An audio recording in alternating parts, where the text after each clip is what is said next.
जब कभी भी परमात्मा का इस धरा पर अवतरण होता है तो ये धरती एक अलग तेज से भर जाती है।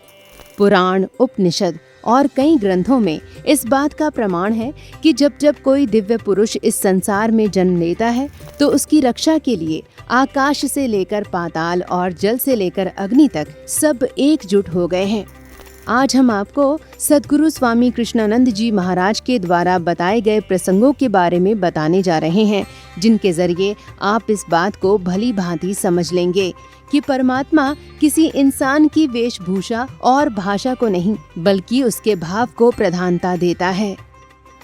एक उपनिषद की कथा है छोटी सी। एक माँ अपने छोटी सी लड़की को लेकर बाहर खड़ी थी। एक बारात जा रही थी। बारात जाती है ना। लड़की पूछी, क्या है माँ? कहा कि बारात है। ये क्या होता है? कहा कि लड़के की लड़की से शादी होती है। एक अश्वारी में बड़ा बंठन कर जा रहा था लड़का। कहा ये क्या है? तो ये दुल्हा है। दुल्हा क्या होता है?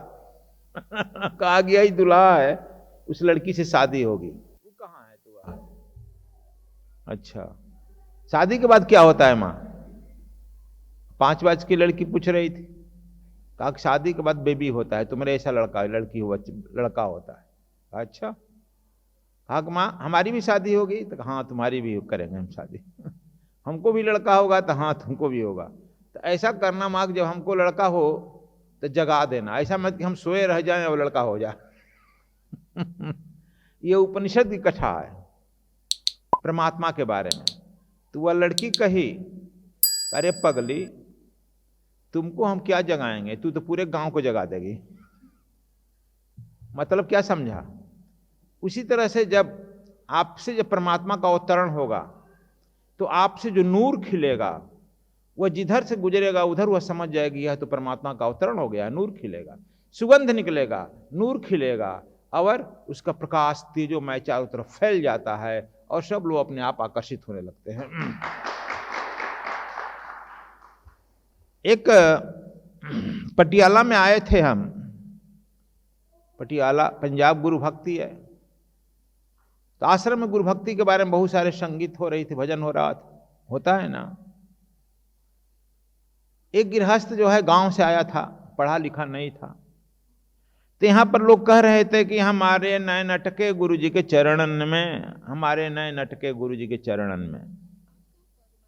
गा रहा था लो भजन, है ना जी। सरदार देखो ये गा रहा था, हमारे नए नटके गुरु जी के चरणन में। तो वह जो है गृहस्थ किसान खूब रट लिया, इतना ही उसको याद हुआ कि हमारे नए नटके गुरु जी के चरणन में। यहां से कहते हुए ट्रेन में बैठा, भटिंडा चला गया। भटिंडा रास्ते में चिल्लाते रहा, भुलाए नहीं हमारे नए अटके गुरु जी के चरणन में। रात में सोया, सुबह हल लेकर खेत पर गया तो भूल गया। अब क्या गाने लगा? कहा गाने लगा, गुरु जी के नए नटके हमारे चरणन में, गुरु जी के नए नटके हमारे चरणन में। वो गाने लगा। लोग आ रहे जा रहे थे, क्या कर रहा था, खूब मस्ती में बबरू जी ही गा रहा था, गुरु जी के नए नटके हमारे चरणन में। गाने लगा। सब लोग देखकर हंसते, लेकिन तो मस्ती में था, उसका भाव था वही।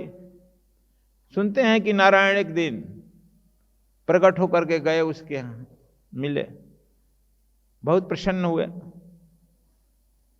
कहा कि भलो भाई क्या हो तुम, कैसे हो? तो कहा कि बहुत ठीक है भाई, गुरु जी के नए न अटके मेरे चरणन में। परमात्मा बहुत जो है प्रकट हो, खुश हुआ। कहा कि ठीक है, तुम्हारे ही चरण में अटका है नयन उनकी, तो हम भी तुम्हारे चरण में आए हैं, तुम्हारे चरण का दर्शन करने के लिए। मतलब यह है कि वह परमात्मा है, तुम्हारे भाव को ग्रहण करता है। चाहे तू जो भाषा बोलो, पंजाबी बोलो, हिंदी बोलो, अंग्रेजी बोलो, फारसी बोलो, चाहे गुरु जी के नयन अटकाओ अपने चरणन में, भाई तुम्हारा नयन अटके चरणन में, उस तुम्हारे भाषा को वह उतनी प्रधानता नहीं देता है। तुम्हारे भाव को प्रधानता देता है।